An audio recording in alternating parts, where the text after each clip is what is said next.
From sunny St Leonards on the south coast of the UK, this is the Keto Woman podcast, brought to you by me, Daisy Brackenhall. Hello Keto lovelies, and welcome to episode number 226, where I am joined by Mark Davidson, and I will tell you about him in just a minute. I'm going to do a very, very quick roundup because we've got quite a long episode ahead of us, so I don't want to add too much time with the introduction. But I did just want to tell you what a wonderful week it's been here. Lovely, lovely sunny weather. Spring has definitely sprung, and the sea has been perfection, beautifully calm. I took the dogs to the beach for a walk early, I don't know, I think it might have been Wednesday morning. First time for a long, long time when I worked it out. The last time we went was at the end of the summer, I think. We went in an attempt to find somewhere that didn't have flies, because it was when Rocket was going through his really bad fly time. And I naively thought maybe the beach would be a bit better. It wasn't, and we didn't stay there very long. Anyway, so I thought we would go as the weather's so lovely and it was low tide, so perfect time to go, nice and bright and early in the morning. And we went just along the coast to a place called Gluten Gap, which we particularly like because it has a combination of some nice rocky outcrops, which are Rocket's favourite, and some nice wide open spaces, which are Ami's favourite. And so it's a good combination.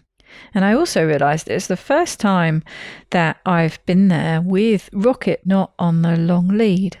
Previously, when we've been, I've only tentatively let him off that long lead for short periods, and he's been so good. So I thought it would be worth taking the risk and seeing how he was. And he was brilliant. He was off the lead the whole time, and it was interesting.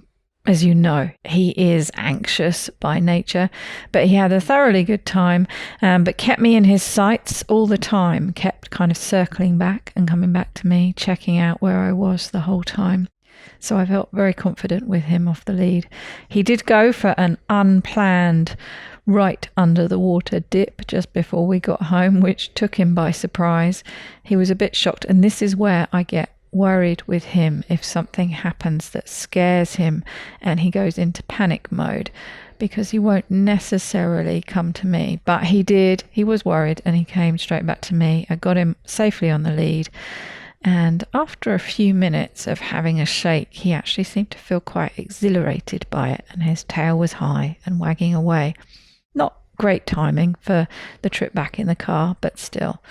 It was nice to spend time with just the young ones. I didn't take Bets, just a bit too much for her now, because she really can't see much of anything. And I just wanted to be able to focus on those two. So that was fantastic. We must do more of that. When the tide is right early in the morning, we shall make more trips down to the beach. So that was fabulous. Had some lovely, lovely swims, calm seas like glass, and lovely and warm. It really has been perfect. Trying to make the most of it because I think the rain is coming back next week. As I mentioned before, it's Mother's Day here in the UK tomorrow, and I'm just about to pop out to do a bit of Mother's Day shopping, something planty, I think.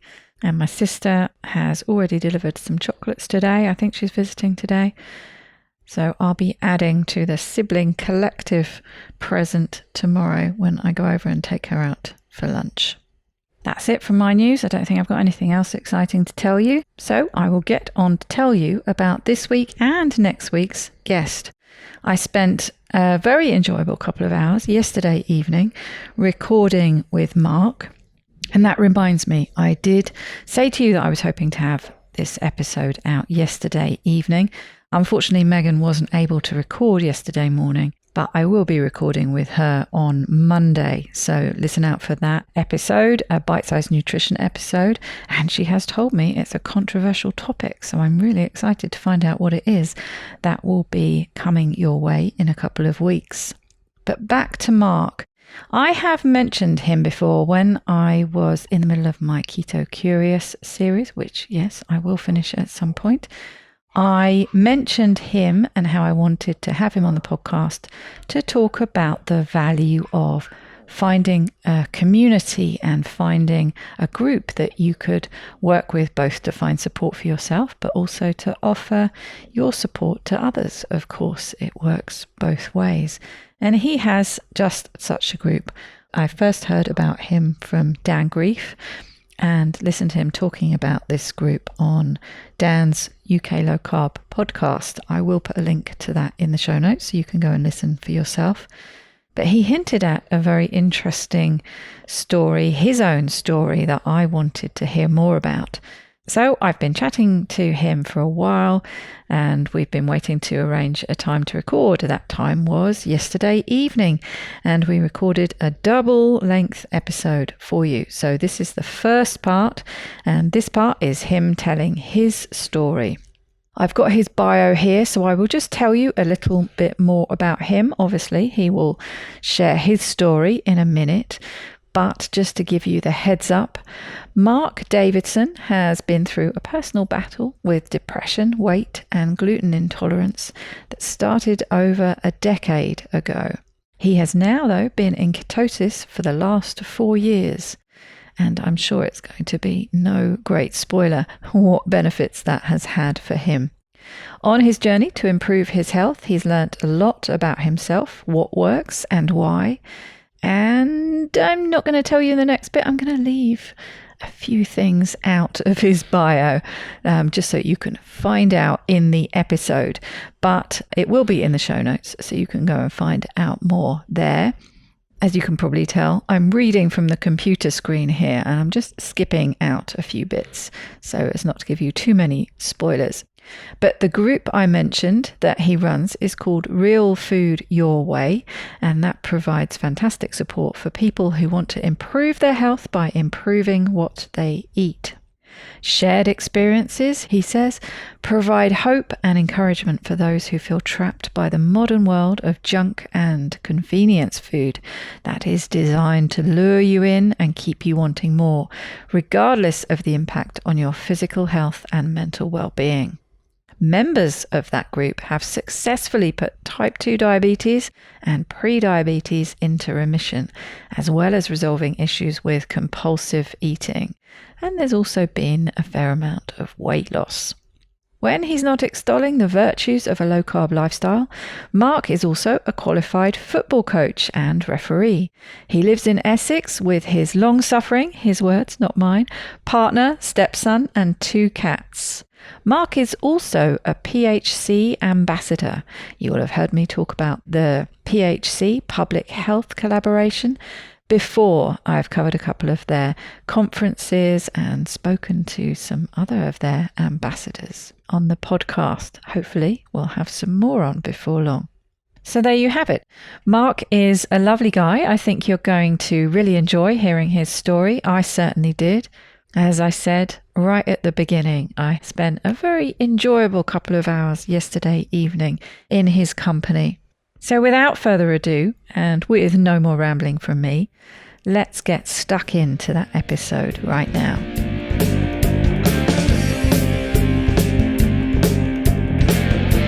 Welcome, Mark, to the Keto Women podcast. How are you doing today? I'm doing very well, Daisy. It's nice to meet you in person. And you. Kind of, I guess. Yes, kind of. Well, we're also used to meeting people via Zoom these days. Well, It feels as good as it gets. Yeah, and in many cases, it probably is as good as it's ever going to get. But yes, it's nice to meet you finally, having listened to you for what feels like a long time. Yes, well, it has. I have been going for quite a long time now. I forget how many years. Is it 4 years now? I think. Yeah, like I mean, I've been listening to you since I don't know when. Probably 2018, 2019 time. Yeah. Yeah, oh, blimey, you're one of the early adopters. Yeah, don't ask me any questions about what you were saying back then because I won't remember. But yeah. Oh God, I won't. Don't worry. Don't ask me questions either. I can never remember anything. I can usually remember the gist of things, but don't ask me to remember names or anything like that. Someone was asking me the other day. I was doing a chat like this, a fireside chat, I think they call it, for the Lipedema Simplified with a group of ladies. We were chatting and they were asking me, who's your favourite guest, or who's this guest? Oh, don't ask me to try and remember names. I can't remember names. I can tell you what I found inspirational or whatever it was, but I can't remember a name. Yeah, it must be the dilemma of talking to so many people.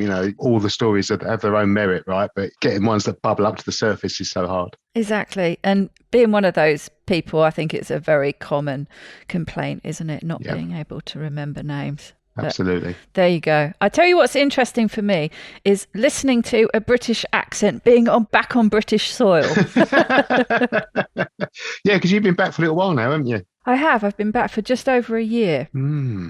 Yeah. So yes, it's nice to be back, and it's nice to be fully ensconced once again in British culture. Mostly good, I have to say. I've luckily landed in a nice part of the UK, it seems. Oh, that's good. That's good. And finally, of course, officially COVID is now finished because everyone tells us it has. So, apparently so. We're all free to move around and do what we will. Yes, it seems that way, but it's handy, I think, that we're heading into summer. And certainly, well, we're Brits, aren't we? So we have to talk a little bit about the weather. It's been glorious, hasn't it? So yes. I think everybody's been enjoying some outdoors time, which of course is perfect for your health in many ways, but certainly absolutely dreaded lurgies flying about. I mean, I'm one of these people who I respond very well to sunlight in terms of it just energizes me a bit, and me too. It's really nice to get to that part of the year where it's lighter and the sun's out, and it feels like to me there's a lightness in the atmosphere when that happens. And it's kind of funny because I think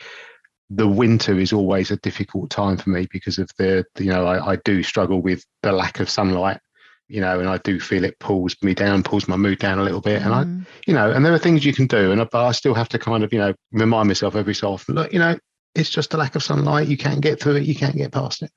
Yeah. So it's been perfect for you these last couple of weeks. Yeah, absolutely.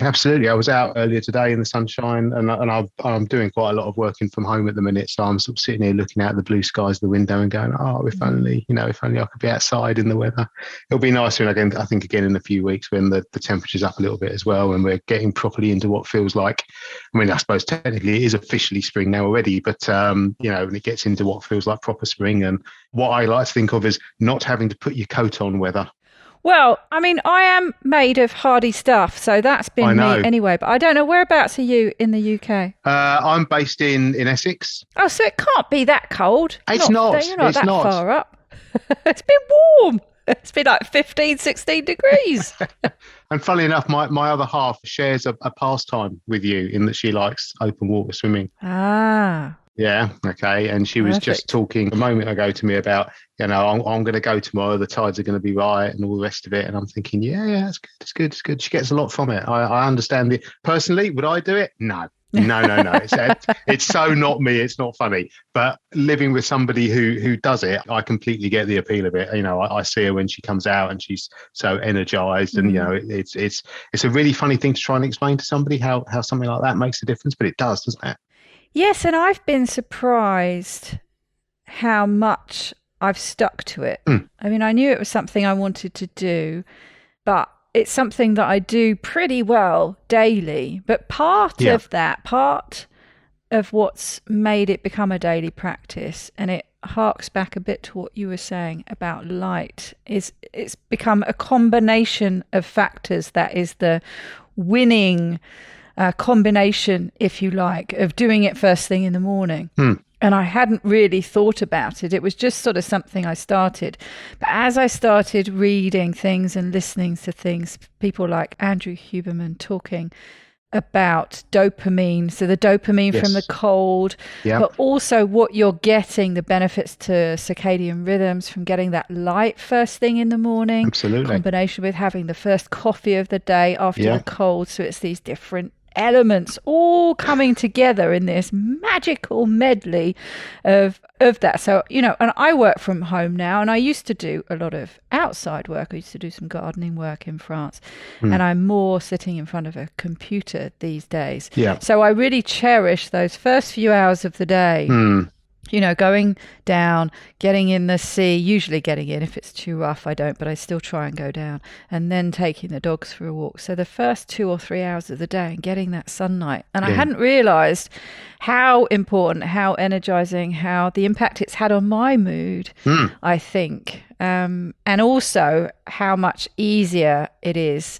to make it a daily habit when you put it at the beginning. Before, I was going at various times during the day, and there's always something that gets in the way. Yes. Whereas if it's the first thing you do of the day, before you start your work, before you start everything else, it's so much easier to make it happen every day. Yeah, and you end up with it's like that sort of habitual thing, isn't it? You just get into the rhythm of doing it, and it just becomes part of the fabric of your day. I get up, I do this. It's the James Clear Atomic Habits thing, isn't it? You just repeat through, and eventually it does kind of become the part of the fabric of who you are. Presumably, therefore, even if you're feeling not at your best, you're still able to get yourself out and down. Yes, usually. Occasionally, I did have a week or so where I wasn't feeling great, and also the weather wasn't brilliant, and I knew the sea was against me from the point of view it was too rough to go in.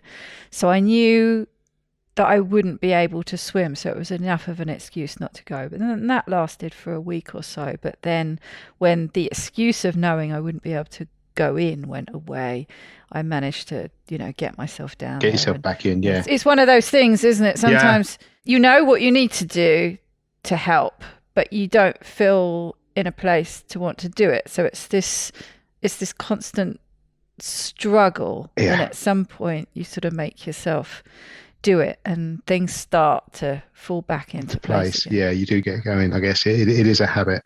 I mean, I go to the gym, and I will now routine. I mean, I don't go very often. I go a couple of times a week maybe, but I have a fixed position in my mind, which is that I will go. I don't get ill very often, so the only times I haven't gone have been because I've either made a conscious choice because there was something else to do, like going out with the family or whatever, or I've not been well. In the last year or so, I can count the number of those times on the fingers of one hand. And I enjoy it now. I enjoy exercising. I particularly enjoy exercising whilst I'm in ketosis. So I'm bringing us gradually back onto topic, right? You notice how I did that? But I particularly enjoy exercising whilst being in ketosis, which is something I've been in for a number of years. It's funny, I was comparing notes with a work colleague of mine the other day, and he's spent quite a lot of time using ketogenic diets to help him control his weight. And he said, when he went to the gym, he found that, you could go to the gym or you could exercise and you'd almost have to stop yourself. You'd kind of almost be able to just keep going and going and going.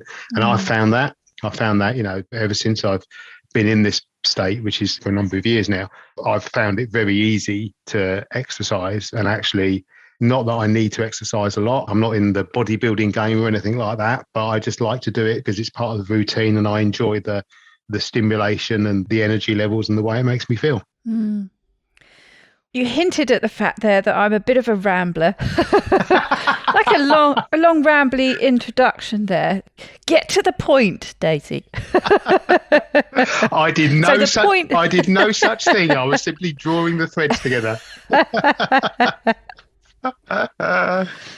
So keen listeners will remember I have mentioned you a little while back when I started, and I will, I promise, at some point finish my Keto Curious series. But I mentioned you, and having listened to you on Dan's podcast, now I always forget, is it UK Low Carb or Low Carb? I always get it wrong the wrong way. Yep. UK Low Carb podcast. Yep.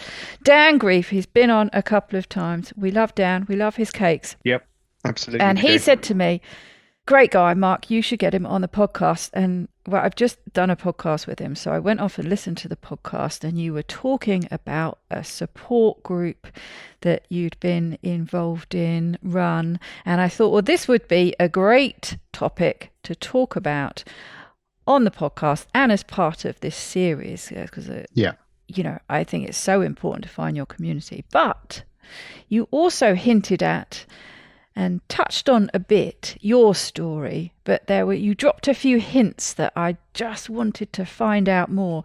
So I thought, well, there's sort of two parts here. So we're going to sort of put the finding the community and the community support part on the shelf for a minute. And I want to find out about you. You've dropped a few hints there, what your story might be, but I'd like to find out more about you. Okay, well, let's talk a little bit about my journey over the last, probably now something like about the last 12 years. Okay, so about 12 years ago, I was just an average person living what I thought was an average life, doing average things. What I didn't know was I was storing up a bunch of issues around mental health. I hadn't really kind of worked that one out for myself. And yet one day, I think it was March 2011, literally just everything just stopped for me. I was literally sitting at work and the whole of my world just stopped. It was like somebody had just hit the pause button and everything just disconnected. And that was the start of a bit of a journey for me through medication and counselling and therapy and so on and so forth. It took me a good few months to get myself back onto an even keel and back to a point where I felt comfortable going back to work and sort of engaging with life. But it left me with a legacy. It left me with a legacy of two things. Firstly, it left me with a legacy of medication. So I was taking antidepressants.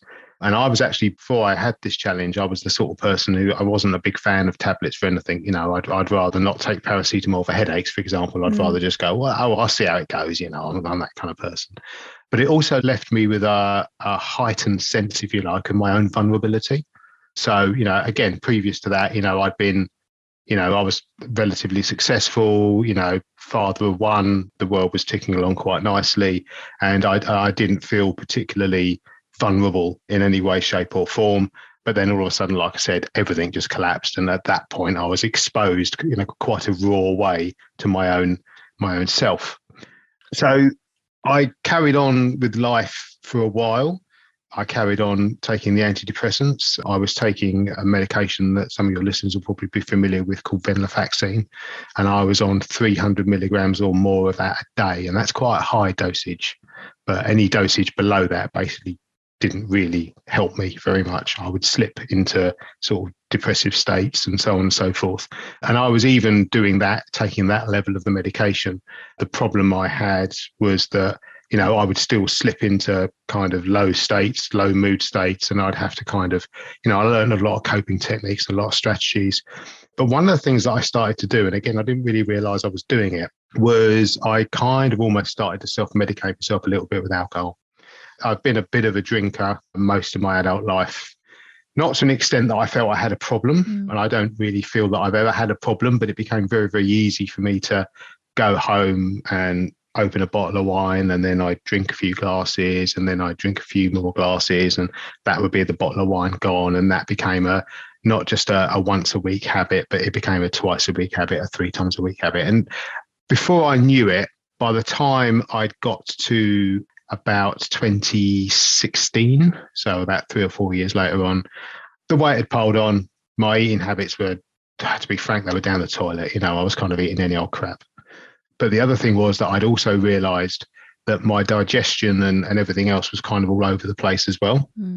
And then I saw a picture of myself, and that picture, to be honest with you, it scared me. All right. And it scared me for a couple of reasons.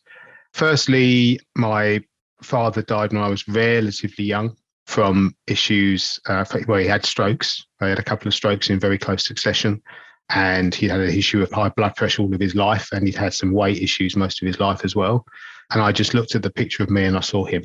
And also around about the same time, my mum was diagnosed with Alzheimer's. And I just looked at the picture and I saw my dad and I saw my mum, and I just thought, God, I've got to do something. I can't carry on like this. I can't carry on living this way and being this person. You know, there's somebody else in here, and I've forgotten who they are. They're covered in medication. They're covered in, you know, poor choices of lifestyle in general. And I've got to start doing some stuff to kind of find my way out. Now, the interesting thing is that actually I kind of had a clue already what I thought at least one of my issues was. Going back to 2014 or thereabouts, I'd started to look at issues around the quality and the sorts of foods I was eating. So, for example, I read Wheat Belly, which is William Davies. You know, I read that book and I recognised a lot of what was in there. And I actually dabbled with actually taking the wheat out of my diet for a little while. And I did it and I felt great. And then, of course, I just let it come back in again. And so I went back to it being the way I was. And I probably iterated through that cycle a couple of times. And it wasn't until 2016 where I started to take it a little bit more seriously. And I started to read other books. So I read Gary Taubes, Good Calories, Bad Calories. And then the book that actually really tipped me over the edge and started me to think about it properly was Nina Teicholz's book, Big Fat Surprise, which came a little bit later. But it's funny, isn't it, how sometimes you need to hear pretty well the same thing a number of times and just from different voices. And then whether it's the timing, whether it's the person who's delivering the message, whatever it is, I don't know. But at some point it sinks into the level it needs to sink in. It does. So what I did was I started to think about a little bit more about what I was doing, what I was eating. And I didn't really know at that point what to do. Did you gain? I just want to go back to that moment that you described when your life, it was just like the pause button. Do you have a perspective now of what happened? I mean, it sounds from what you were talking about, you were maybe diagnosed with a major depressive break, something along those lines. Basically, yes. Have you got an idea of, was there something that caused it, or was it some kind of an accumulation? Do you know? It sounds like it pretty well came out of nowhere. It did come out of nowhere. I mean, I think retrospectively, I can recognise that for some time previously, I probably had been on a bit of a glide path down in terms of my mental health. That's what I mean. Yeah, once you can look back, you can see where all the seeds germinating. And I think it kind of just everything just got to a point where I literally just pivoted off planet for a period of time. I have a theory about exactly what tipped me over the edge, I think, in terms of not so much in terms of the mental side of it. I mean, officially, I was diagnosed as there was no trauma or difficult experience that caused me to become depressed. Okay, so I'm one of these people where they just said, chemical imbalance, have some more chemicals, off you go. That's pretty much the diagnosis I had. And I was diagnosed with general anxiety disorder, social phobia, and a couple of other things. I mean, it was a tricky time. And I got to that point in 2016, 2017, where I just knew stuff wasn't right. I didn't like who I'd become. I didn't like my physical size. I didn't feel, because I was still taking the medication for depression, I didn't feel like I had control of myself. I didn't feel I had any real sense of who I was anymore. Doesn't sound like it was doing a particularly good job. No, well, it was, because it was keeping me on an even keel. Yes, okay. It was, it was keeping me on. Got you through. Yeah, it was getting me through. But that was the point. Part of my thought process at that point was, is this really going to be me for the rest of my life? I'd taken these things for about sort of 6 years at that point, and I, they have an impact on you. Physically, ironically, mentally, they have an impact on you. I just kind of had enough of it all, and I just couldn't see myself. I couldn't actually. Ironically, I was kind of getting a bit worried that I was going to go back down the slope again, even though I was on the medication, because I just couldn't see an end, and I was looking at what happened with my mum and what happened with my dad, and it just kind of all added up. So I'm all of a sudden, there I am, early 2017. I'm increasingly conscious of my own mortality. I'm a bit scared. To be honest with you, I'm scared. Okay, all right. I've been medicated for depression. I'm medicated for blood pressure because the antidepressants cause my blood pressure to go up. Ironically, I wasn't unfit. Ironically, even then, I was going to the gym. Okay, and I'm probably pushing about 19 stone at this point. Okay, 19, 20 stone. I'm still running 5K. Right. I'm not running it particularly quickly, but I am doing it. But the thing was that it didn't matter what I did. I started to think about losing weight and how I could lose weight, but I kept hitting the same battles. I couldn't get the weight down. So I decided I really had to start making some serious changes. So a couple of things I started to do. So on the 11th of March, 2017, a date that's burnt into my memory, I took the first real positive step to getting control back of my life. I stopped drinking. And I just stopped. I literally just stopped. Wow. And funny enough, pretty much overnight, guess what? I started to feel a bit better. Some of the fog that was blighted my life had started to lift. I lost a little bit of weight. I still didn't feel quite right, but it was making some moves in the right direction. My energy levels started to come back up. My concentration started to come back up. But after about 6 months, the weight loss had kind of stalled. I'd kind of lost about half a stone. I still wasn't eating great. And although I felt better in many, many ways, I still wasn't right. I still knew that I could be better still. I remember thinking back to my teenage years and thinking, I've not always felt like this. I've not always been this rubbish. Back then I was better, and and I was a different person. So you knew it was possible. I knew it was possible. So even at that point, I hadn't really sort of thought about things like a ketogenic diet or anything like that. But what I had started to wonder was whether or not I had an issue with gluten sensitivity. And that comes back to me experimenting with taking the wheat out of my diet and finding that it helped. So I did that again, but this time I did it in a more controlled way. So because I'd done some reading by then, and I had a sense of approaching things from an elimination diet perspective, I did effectively go through a gluten elimination diet. And funnily enough, 2 weeks off of gluten, instantly felt better. Reintroduced the gluten back into my diet, instantly felt rubbish again. Took it out of my diet, felt better again. So ended up getting tested. Long and the short of it is somewhere in my life, and I don't know exactly where it was, I'd picked up a sensitivity to gluten and I just hadn't realised it. One of the things I hadn't mentioned all the way through this was that I'd suffered from my late teens with a bunch of sort of just digestive issues, shall we say, uncomfortable sort of feelings, sudden needs to go and find the bathroom, long periods of not being able to go, all kinds of mad things. And actually now looking back, and this is why I think I understand a little bit about what my triggers were for the depression. Okay, somewhere along the line, I'd become overly sensitive to gluten, and somewhere along the line, that I think had started to stack up inside me. So are you celiac or no? I'm literally just sensitive. That's it. Right. I'm literally just sensitive. I'm not celiac. I've not been tested officially for celiac disease. Well, it's actually quite difficult, apparently. The only true test is biopsies and stuff like that. Yeah, exactly. And to be honest with you, why bother? Exactly. I know what happens when I eat gluten. I know what happens when I stop. Yeah. Okay. So I'm perfectly comfortable with it. And if I do a test, and I've done multiple tests from multiple sources, some of them official, some of them stuff I bought online, I get the same result on every single one. And it's not going to change what you do. So exactly. It's irrelevant, really. So I don't need to know anything more than that. So I took the gluten out of my diet. And then I had a bit of a revelation. Okay. So the revelation I had I had two revelations. Firstly, although I took the gluten out of my diet, it turns out I'm not a huge fan of gluten-free food. Okay. So all of the breads and everything else and the other stuff that you could get back in those days. Yeah.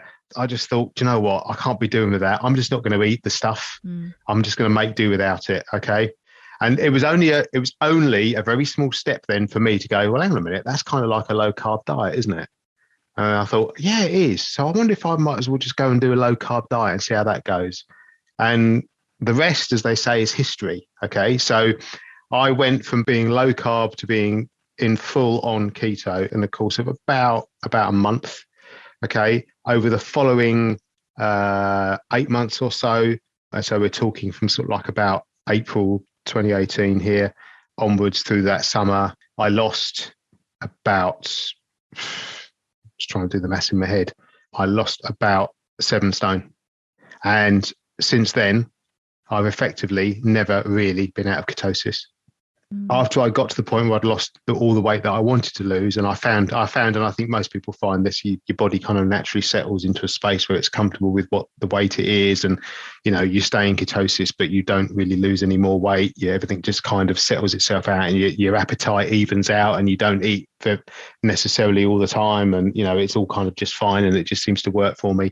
And that's where I've been, now for the last 3 years, give or take. And so because there was definitely something in the water. There seems to be a lot of people who have been keto all the time or playing around with keto for the last sort of 4 or 5 years. That's it. I seem to meet, person after person. And certainly there was the group of people that I came in with at that time. And even though it wasn't huge then, and there are plenty of people who were doing it long before that as well, but there seemed to be something sort of filtered through everywhere in that sort of time frame.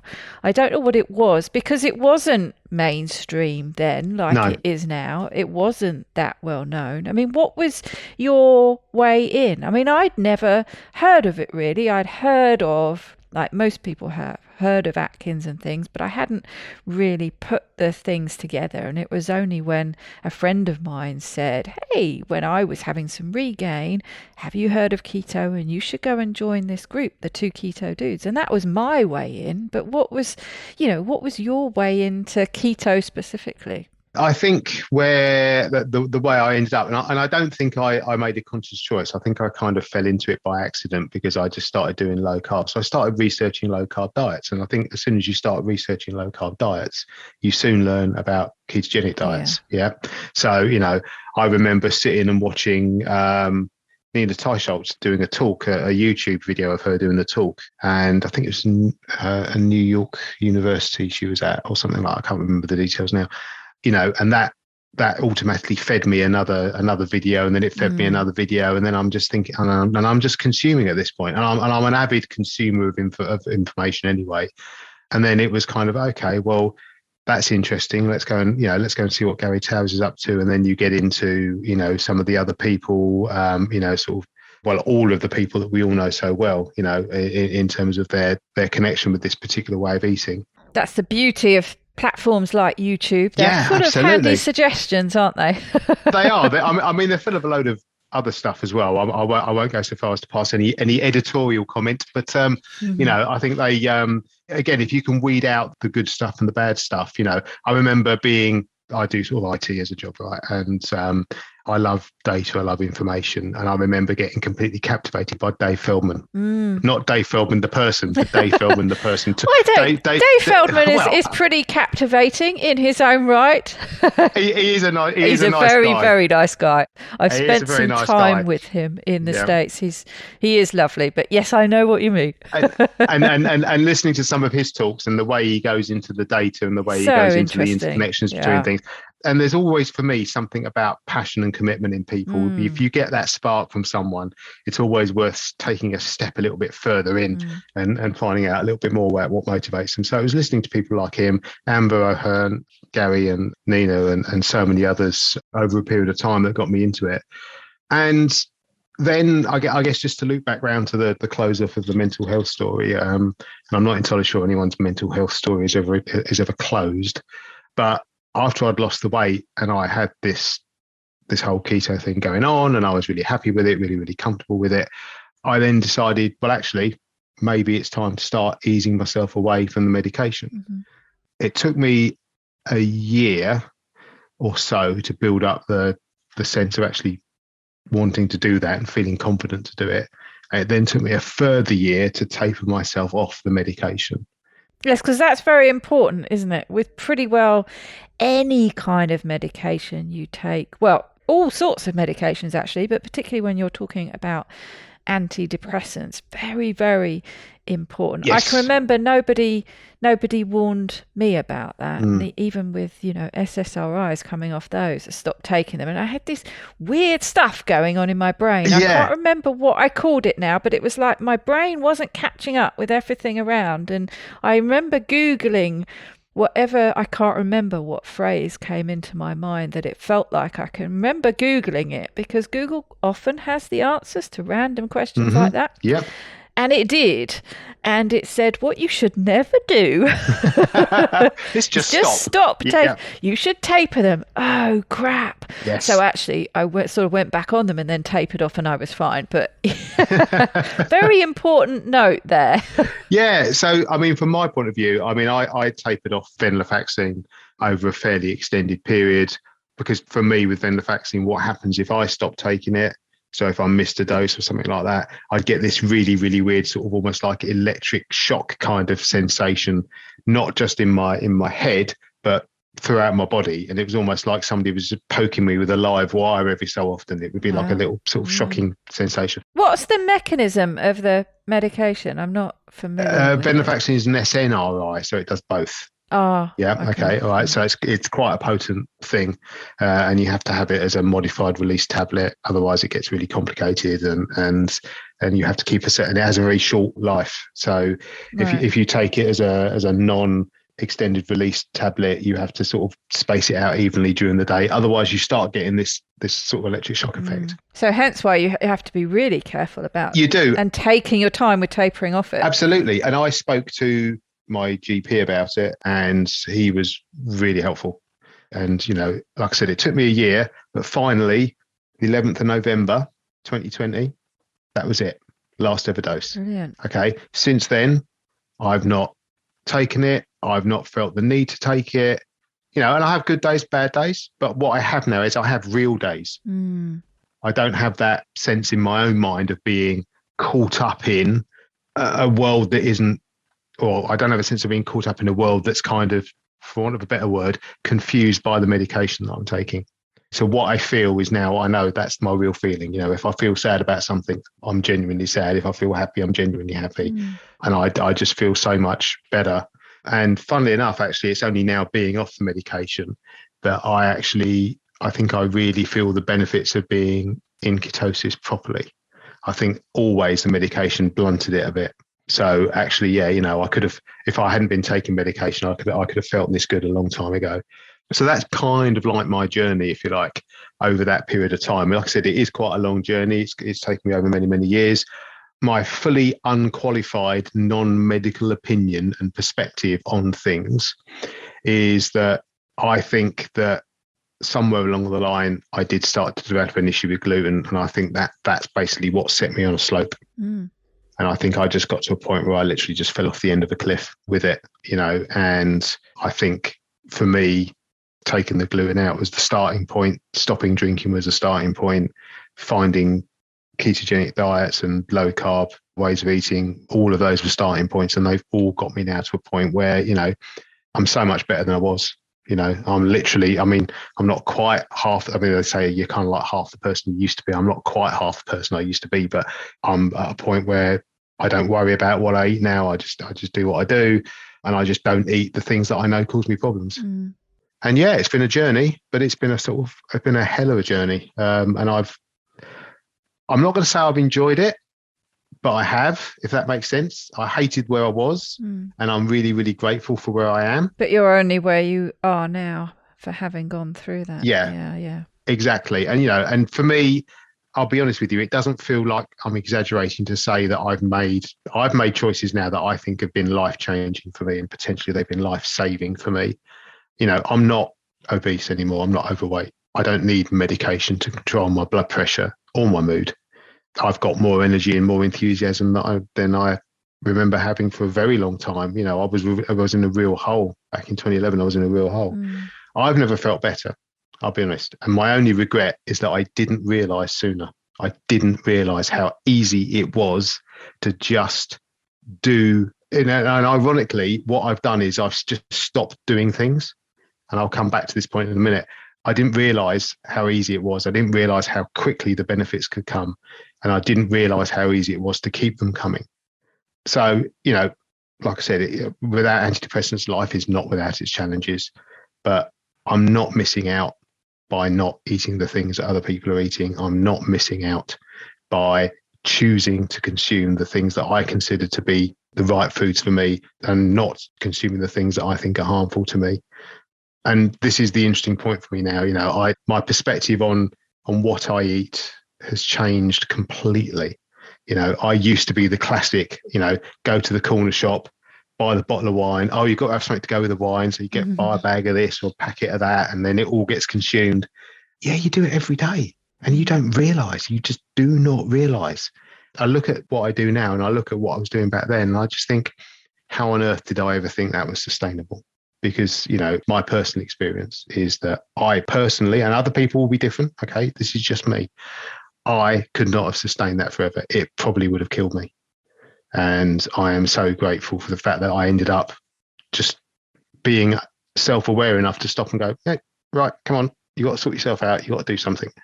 Otherwise, it's going to go wrong. It's going to go badly wrong, and you don't want to go there because you've seen what happens and you've lived that experience. You've lived seeing somebody, die because of health issues, and you don't want to go through that space. You don't want to go there yourself.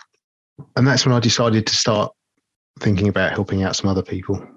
It's an interesting thing. I think you're a bit like me, or I'm a bit like you, whichever way around it goes, where you like to kind of figure out, well, what started it all? What led to the depression? What led to this? What led to that? And if only I'd have known what I know now then, and I could have taken this step and I could have taken that step. And I think it's quite easy to think and say things like that when you're in a position of, well, in a position of clarity, actually having some clarity of mind and not being bogged down and fogged down with how you were feeling and the things that were going on. But of course, also the benefit of hindsight. It's all very easy, isn't it, when you know things now, to say, I could have and should have applied things then. But I'm very much a believer of things sort of happen in the order that they happen and, at the right time. It's a bit like we were saying earlier about hearing the message at the right time for you, that you're prepared to take some action to make some changes. Maybe that moment when it felt like your life went on hold, something hit the pause button, maybe that was just your brain's way, your body's way of telling you that something had to change. But there was just a process, there was an order of things that had to happen. You had to get through a period of time, just survive with the antidepressants, and then the other things started to fall in place. I don't know, I think these things are all, as difficult as that journey can be, I think they all add to where we are now and are important in their own right, and not to be discounted as much as we would quite like to say wipe out the 2 or 3 of those difficult years or decades or whatever it is. They all got us to where we are now. Absolutely. And it's the circle, isn't it? So I wouldn't be where I am now unless I'd had the experiences that I'd had. But obviously I wouldn't, if I hadn't had those experiences, I wouldn't have got to where I am now, if that makes sense. So it is a bit circular, but it is definitely, in my day job, right, I have to do quite a lot of things where I have to investigate problems, find out what their causes are, and then resolve them. And one of the things that you learn in that line of work fairly early on is actually you can't play sort of blame games. You can't point fingers at people. You won't get anywhere in trying to fix anything if that's how you want to approach it. So you have to look at it and say, look, I don't care about what's happened in the past. What I care about is what we learn and what we do next.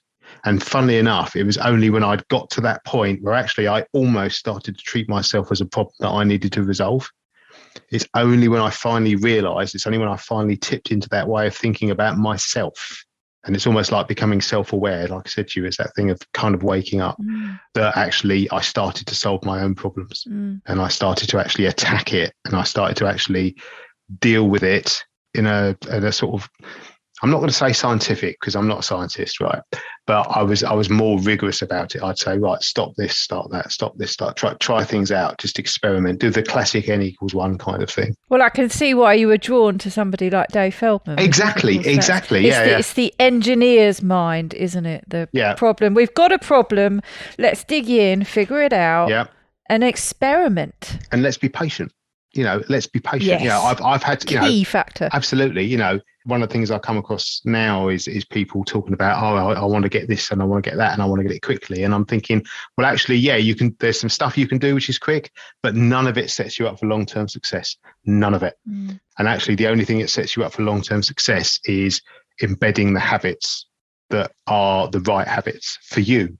And the right habits for you and the right habits for me are not necessarily the same.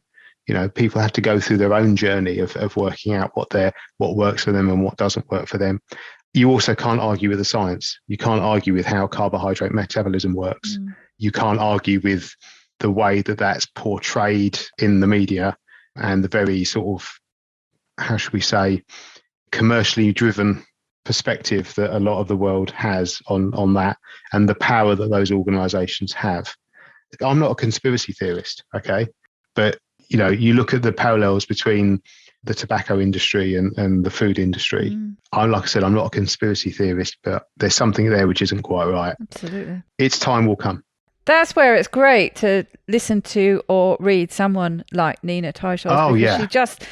she digs into the data. She digs into facts. There's no, well, it's not to say there isn't some kind of conspiracy here, but, there's no conspiracy theory here. It's like, here are the facts. Yeah. I'm reporting the facts. I'm telling you a story, but you can go and fact check it all yourself. Yes. It's not dropping the, little conspiracy crumbs. It's laying out the whole thing for you.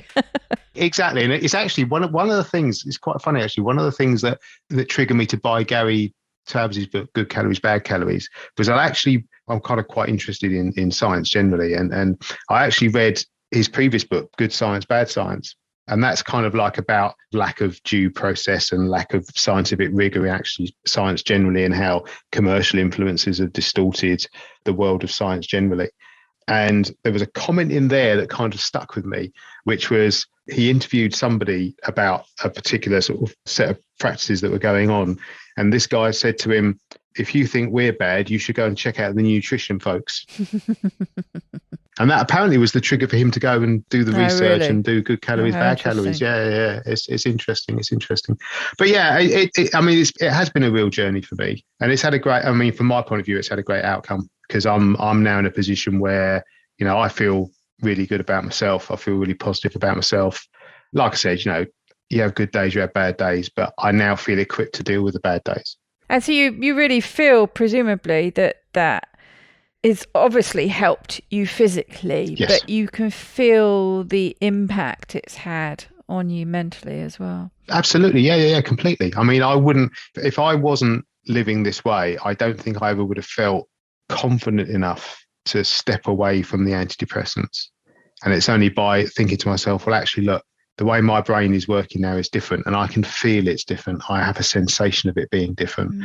I wake up and I have a different energy sort of feeling to myself than I used to have years and years ago. I've actually kind of forgotten, I think now to a certain extent, how I used to be. But, I've got more energy, I've got more motivation, I've got more enthusiasm for life. And that was the trigger for me for thinking, right, now finally, maybe I can get off the medication. I didn't start ketogenic diets to do anything other than just repair myself. I didn't actually start them on the basis that I was going to stop taking the antidepressants. That just turned out to be a byproduct. Ironically, I didn't really start doing it to lose weight either. I just wanted to get healthier. I wanted to get to a point where I was not consuming the stuff that I kind of concluded was causing me harm. So the refined carbohydrates, the seed oils, the ultra processed foods, the usual stuff. The byproducts for me were weight loss, which is, let's face it, not at all uncommon when you eat like this. But for me as well, the mental health side of it, actually getting myself to a point where, I'm not dependent on medication anymore to get through a day. But let's not be unmindful of that fact that from start of that journey to the finish, it's taken me 10 years. Yeah, no, absolutely. And you did touch upon there, and this is something that I think is so key, that everybody's keto is different. Yeah. So before we move on to the giving back and the community support, what does your keto look like, and has it evolved? Most people's keto does change over, especially when they've been doing it for a period of time. Not everybody, but I do like to ask people what their keto looks like, because I like to illustrate just how different everybody's keto can be. Yeah. Well, there's always a way to make it work for you, basically. Absolutely. So I guess I have a very mixed approach to it. So at the moment, I'm doing quite a lot of intermittent fasting. So I'm kind of running on a 16/8 eating pattern, which I actually have to say I quite like. I started doing that earlier this year, and I've kind of stuck with it because actually it just seems to suit me and how I am. So I get up fairly early. So actually skipping breakfast isn't a huge thing. And then basically what I'll do is I'll start eating about midday. I'll have something to eat then, and then I won't eat anything after about 8 o'clock at night. And it all seems to work really well for me. In terms of what I eat, I kind of drift in and out of dairy a little bit. So I'll have days or weeks where actually I'll probably go quite heavy on the dairy. Sort of full fat Greek yogurt is just kind of like a real thing for me sometimes. And then there are other days and other weeks where I'm almost completely at the opposite end of the scale, and I'm almost full on carnivore. I'll eat some steak, or I'll make some burgers up, or I'll just have some eggs or something like that. I'm very, very, I literally just bounce around from thing to thing. Sometimes I'll have vegetables, sometimes I won't. Sometimes I'll throw a bit of salad on the side of something. Sometimes I won't. It's just partially that's me just sort of going, well, actually, I'm quite busy and I haven't got time to do this right now, so I'll do that instead. So I can be a little bit selective in that way. But in other ways, it is just about me thinking, well, actually, yeah, I'm not going to live to a formula. I'm not going to do I must eat absolutely this all the time. Because if I do that, okay, I'm probably going to get bored with it because I'm going to feel too sort of hemmed in, and I don't want to be hemmed in, So actually, that I think one of the things that struck me fairly early on with low carb and keto diets was actually you can look at it one of two ways. It's either a diet, so it's a restrictive thing, or it is just a way of eating. And effectively, what I'm doing is I'm just eating the real food that I choose to eat. I'm not eating processed food. I'm not eating ultra processed food.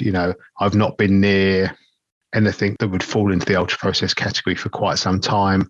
I've done a fairly good job of keeping most seed oils at bay most of the time. That's really hard. Yes, it can be tricky. That is so pervasive. You have to keep it really simple and stay away from almost anything that you haven't made yourself, basically. That's where it gets tricky, isn't it? It's fine when you're just cooking at home. It's when you come into talking about products or eating out, it becomes very, very difficult to guarantee that you're not having something that hasn't at least been cooked with a little seed oil. Yeah, exactly. And I take the view now, look, because I can control it entirely myself when I'm at home. If I'm going to be out, then actually I'll have something. And as long as it fits the criteria of, it has to be gluten-free, it has to be low carb, it's probably going to be meat centric because I do like meat. But if there's a bit of seed oil involved, there's a bit of mayonnaise or something like that, I'm not going to give myself a hard time about that because actually a little bit isn't going to do massive amounts of damage. It's the repetitive consumption over long periods of time that I think stacks up the damage because that's what I experienced. That was my experience. And that's where it's different for different people, isn't it? You absolutely. Could have somebody else who would just have the tiniest bit of seed oil and it would rip their guts apart. Exactly. It really depends. Like for you, your hard and fast rules are I'm not having anything with any gluten in it. But somebody else who's keto could have something with a little bit of gluten in it, and it's unless they have a cumulative effect. I'm a bit like that actually. Yeah. It wouldn't be the end of the world, but a small bit for you. So we all have the boundaries that we set up that we can ease a little bit for things like eating out. Absolutely. And the key to it is just, and this is, for me, this is quite a big thing. The key is, okay, this isn't a diet. It's how I choose to be. It's how I choose to eat. In the same way as somebody can go out and they can choose to eat a pizza, or they can choose to eat McDonald's, or they can choose to go to Burger King. I choose not to do those things. I choose to do something else. Well, I really like the berries have coined the phrase, the proper human diet, which pretty well sums it up, isn't it? I mean, it's a perfect description, isn't it? When people who aren't familiar with keto or low carb and they start thinking it's something really weird, well, it's just a proper human diet. There's nothing weird, wacky about it. No. It's just real foods, mostly whole foods, a small amount of processing and refinement. Bacon is processed. There is some of that goes on, but it's basically just pretty simple, real whole food, isn't it? And within that, there is a whole range of things that you can be creative with if that's what you want to do. Okay. Or you can spend the rest of your life eating bacon and eggs. I do like bacon and eggs. Really? Yeah, I love eggs. I love bacon. And, those kinds of things are great for me. Yeah, same. Every day, every breakfast, I'm quite happy to have the same thing every day. But, like I said, it's not about it being a diet. It's about it being the choice that I make. Okay. And that, again, that's part of the epiphany for me was actually, do you know what? You actually do have a choice. You can choose not to do the thing that everyone else is doing. You can choose to make the choice that's the right choice for you because, if you put drugs and medication into your body, they go through all manner of tests to make sure that they're right. They go through all kinds of profiling so people can understand the side effects. And we can argue about whether or not that's a valid thing or not. That's a different conversation for another time. But none of that happens with the stuff that gets put into our food. None of it. And I'm pretty sure, I don't know, but I'm pretty sure that there are some substances in the moment that are in the food chain that actually, if they went through proper testing, they'd probably be taken out. And we've had things that have had, all the trans fats and stuff like that were sort of lauded as some kind of miracle thing that was going to be fantastic. And then 5 years later, oh crap, we've kind of got to take that stuff out of the food chain pretty quickly because we've actually realised it is actually hurting people. And I think we're only a matter of time now before people start realising that about certain things. Sugar. It's interesting to see. I've started to see some pictures from other countries about packets of sugar that have got health warnings on. Yes, I was reading something about that the other day. Yeah. I was in a hotel a few weeks ago in Spain, and they, like a lot of hotels these days, they don't have like a room service menu. It's all done on an app on your phone. And they had various different filters for the room service menu. And one of the filters was sugar-free. Great. And I thought, when you're starting to see stuff like that, it's just on that tipping point, isn't it? It's just feels to me like it's on that edge of becoming a little bit more mainstream. But of course, the downside of being mainstream is you'll have every man and his dog trying to sell you keto snack bars. That's right. Well, there are always pros and cons to everything. And there are always people who are making the cleanest, healthiest versions of those, like our friend Dan, who absolutely uses really good ingredients. So there are companies out there, there's usually the smaller companies, but there are companies out there who are making good products. If that's something that you enjoy, if that's something that's going to help, especially I think it can be important in that transition period where you just can't do without certain things, it can be helpful. Or, the treats at Christmas time or whatever it is. But yes, you're right. There are going to be all sorts of mainstream crappy stuff that slap keto on it. In fact, quite often when there's keto in big letters on the front, you can usually guarantee that you better have a closer look at the ingredients because there's going to be some really dodgy stuff in there. Oh, yeah. I mean, it's quite funny, actually. I was talking to my son only yesterday. And we got onto the subject of protein bars, and he said, I found these protein bars that have got a keto. And I said, turn around the back, look at the ingredients, tell me if it's got mannitol in it. And he went, oh yeah, how do you know that? I said, because it kind of goes with the territory. I said, if somebody's producing a mainstream product that they badge as keto, that it's probably going to have one of a number of different sweeteners in it, and mannitol is one of them. And actually that's not going to go well, okay, in terms of somebody who's on a keto diet. I must admit, I get very frustrated about seeing all these products that are starting to get branded that way when they're really not that thing.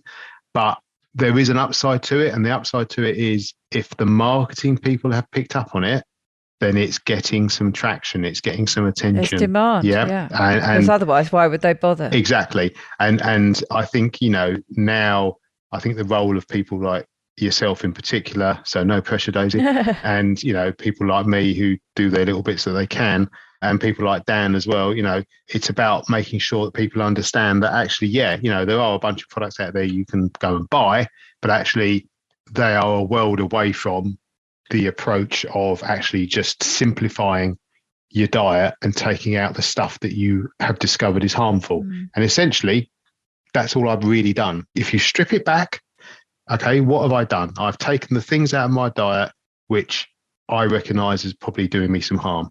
And as a result, I got into ketosis. As a result, I've lost weight. As a result, my health markers have just gone through the roof in terms of improvement. And as a result, I no longer take antidepressants. So essentially, to come back to the point you made, what am I doing? I'm eating real food. I'm not eating the stuff that people put in front of me. I'm making my own choices. And that's the big thing. That's the big thing. Yeah, and it's very empowering. I always sort of think that about keto, that it does give you that sense of empowerment and control over your own health. Yeah, absolutely it does. Yeah. Absolutely. Well, once again, maybe for the first time. Yeah, absolutely. Absolutely. And it does make such a difference. It does make such a difference to not have to think about it as a diet. It's not a diet. Like I said, it's just what I choose to do. Somebody actually said to me the other day, are you ever going to stop eating like that? And I said, No. No, why would you? It doesn't even enter my mind. I'm in a position now where, because of how I am and because of how long I've been eating this way, I cannot eat for 24 hours and I don't even think about it. That's not a particularly useful life skill, but, you know, I have quite literally got through 24 hours and thought, oh yeah, I didn't have anything to eat yesterday. And it's not even occurred to me because I wasn't hungry. So my body wasn't telling me to eat. So I just didn't eat. I wasn't on some, you know, marketing driven treadmill that said, oh, you've got to have 2 snacks, and you've got to do this, and you've got to have your 5 a day, and you've got to drink this much water. I'm just living. Well, and you mentioned James Clear earlier, and that's something that he's big on, isn't it? It's just changing your identity. And when something becomes a part of you like that, it is just who you are now. Absolutely. You know. Well, great. I did mention that we might split it into 2. So we'll shelve that episode there. Although I do like to, as I know this is where we're going to split, can I get you to leave us with a top tip for that first part, please? Okay, so a top tip from me is don't be afraid to listen to what your body is telling you. I think that's so important. You know, as I've gone through this journey, I've learnt to become more sensitive to myself. And, you know, I know now if I've come into contact with gluten, I know if I've eaten more carbohydrate in a day than I should do, because I can tell from how I feel. So you will, if you eat like this, you will end up with a better awareness, hopefully, of how your body feels. Don't be afraid to listen to it. But also don't be afraid to push the envelope a little bit. You know, if you've got something special you want to do, go and do the special thing. Don't let people strong arm you. Don't let people force you, but do the special thing. This isn't about stopping anything. This isn't about denying anything. It's simply about adjusting what you eat so that you eat stuff that is actually more compatible with your body and your body's chemistry. So, yeah, I guess if I have a top tip, it is just don't be afraid to listen to your body. Don't be afraid to be aware of what you're doing, and don't be afraid to experiment and be yourself. Fantastic. That's probably more like about 3 tips in one somewhere, but you know, there you go. Well, that's good. We like a multi-level tip. Well, thank you very much, Mark. We'll close that one out and start the next one. Great. Okay.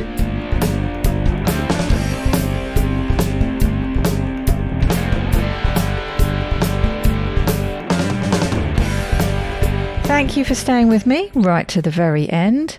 Do make sure to come back next week so that you can hear more from Mark and hear more about his group, Real Food Your Way. And he'll be sharing more about that part of his story. And you know what time it is? It's the time for this week's end quote. And who better than to go back to my favourite of favourites for the end quote, James Clear, especially as he gets several mentions in this and I think next week's episode. And this one in particular seemed very appropriate. Motivation comes and goes. If you want to do something consistently, then don't pick a level of difficulty that requires great motivation. Make it easy enough and simple enough that you'll do it even when you don't feel very motivated. Wherever you are, I do very much hope that you have the lovely sunshine and warm weather that we do here in the south of the UK. I'm not sure, mate. It might be the whole of the UK that is basking in glorious sunshine today. I am not sure, but certainly on the south coast, it's fantastic. So hopefully you have some of that sunshine too. It really does lift the spirits, doesn't it? I'm not sure what time you'll be hearing this. Hopefully I'll get it done today. It'll probably be late today, which is Saturday if you do. So you'll be halfway through your weekend already. I hope you're having a good one. I hope it's enough to set you up for a fantastic week next week. And so until this time, or hopefully a bit earlier, next week, please take very, very good care, and I'll see you soon. Bye-bye, Keto Lovelies.